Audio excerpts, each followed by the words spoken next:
Hi, my name is Josie. This is my spooky showsy. Hey everyone, and welcome to a new Come on Josie. You're here for a new spooky Saturday.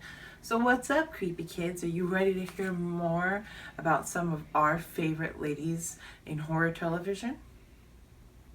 So, first and foremost, I'm going to bring on the love of my life, Jackie, to talk about one of her favorite ladies in horror television.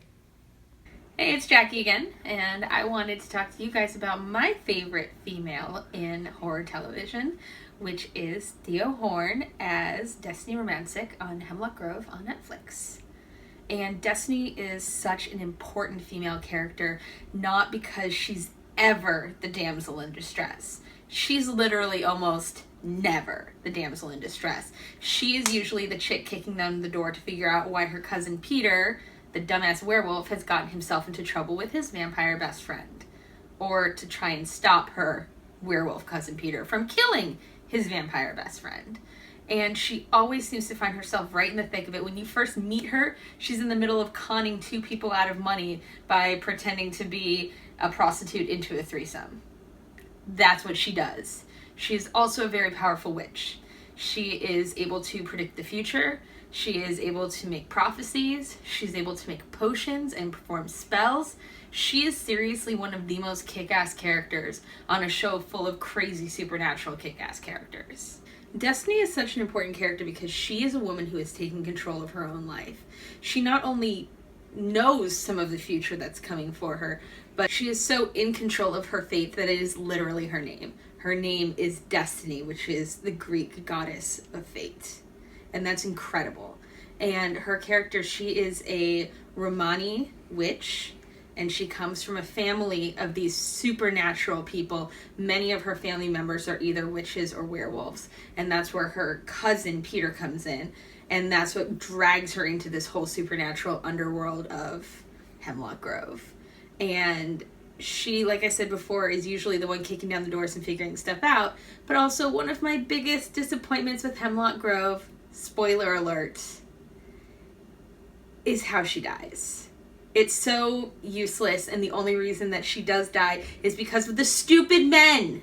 If the stupid men could have been honest, they never would have had to kill her, but I understand. Her death has a purpose, which I will not spoil for you, but could have done without it. Are you listening, Hemlock Grove creators? Could have done without it. And aside from Destiny herself being a really great character, who I have loved and mourned, her actress, Theo Horn, is an amazing woman. She is actually part Native descent from Canada, and she does a lot of work with like charities and groups that are promoting the awareness of Native peoples, and especially for Native women, and helping raise that awareness and actually be a voice for Native peoples in Canada, using the fame that she's gotten from Hemlock Grove and other films that she's done. Thanks, Jackie. Love ya. So, I'm here to talk about my probably all-time favorite lady of horror television. Now, she probably actually counts more as sci-fi television, but with the monsters of the week and all the creepy factors about it, I think Scully from the X-Files counts in horror television.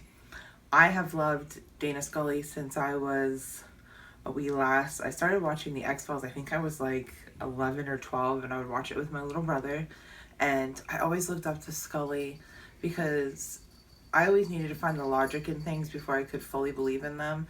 But I was always tested by things like, that young, like my faith and stuff like that. And being that young and having someone like Scully, it was just, I don't know, she was just so strong and smart, and she wasn't like any other, female I had been generally presented with as a child.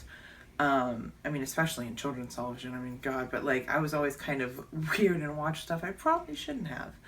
But like, at the time I was also watching stuff like Friends, and Scully was such a complete departure from that type of character. Obviously different genres, but it was just so refreshing because Scully was just so much more than she wasn't just a love interest. She was never really a love interest. Yes, Scully and Mulder have this magical chemistry that can't be truly even explained. It's like a love beyond love. It's a love beyond the cosmos. Mulder is the dreamer and Scully is the logic. They're both searching for the truth, but Scully is the one who's going to find the logic behind it. And for me, being autistic, that was a big, huge thing because I always have to find the logic in something. I believe in things like ghosts, and I even believe in aliens, but I need some kind of logical evidence behind it as to why I do. Which sounds crazy to some people who are also kind of skeptical. They're like, there are no ghosts or aliens. And I'm like, when you've seen the things I have, you start to believe. And that's kind of like Scully, too. And, you know, she's constantly testing her faith, and she's constantly just being pushed to the limits. And the X-Files really just spreads poor Scully so thin, and she experiences so much loss and pain. But she's just scarred but strong. And for me, having someone like her as a role model, you know, for a good chunk of my life has been amazing. And I will always love and look up to Scully, and she's a hero of mine forever. And Gillian Anderson is a unique, special snowflake. I can't even describe her in words, but she is needed.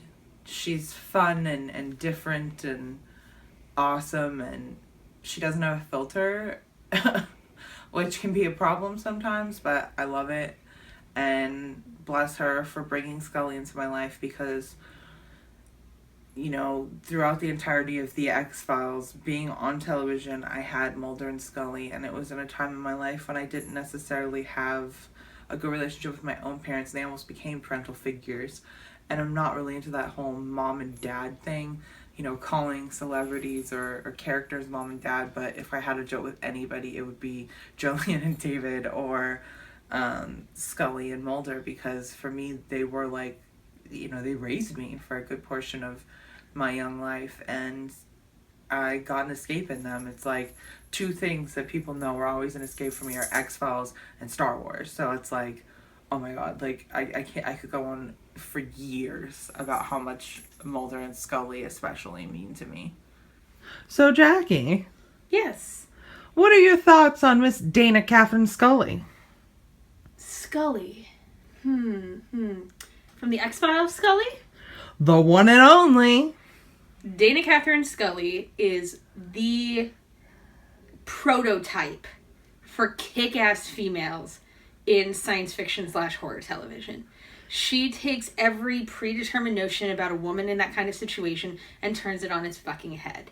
She is the brains of the situation, whereas most shows would turn around and make the man the brains of the situation. She is the skeptic. She's the one who pushes forward to find the truth. And even when that truth isn't necessarily something that she comes to expect, she slowly learns that the truth is out there. And that's the whole point of the show. If she were to just turn on and be like, okay, Mulder, I accept this fairy tale as truth, there would be no show. Her skepticism and her doubt and her push to find the truth is really what makes the X-Files. Yep. And now some of you might be saying, no, Jackie, Mulder's the one who looks for the truth that is out there. They're both looking for the truth. Now, while Mulder is looking for his theoretical truth, Scully is looking for the facts. She's looking for the logic. She's looking for the science. Her information is what drives so much of their research and leads to the more theoretical findings that Mulder has. That's it, my friends. Thanks for tuning in. And I know I lied to you guys. I said this was only going to be a two-parter, but as I said, I lied. We're actually going to have another part talking about more ladies of horror television, including more ladies from American Horror Story.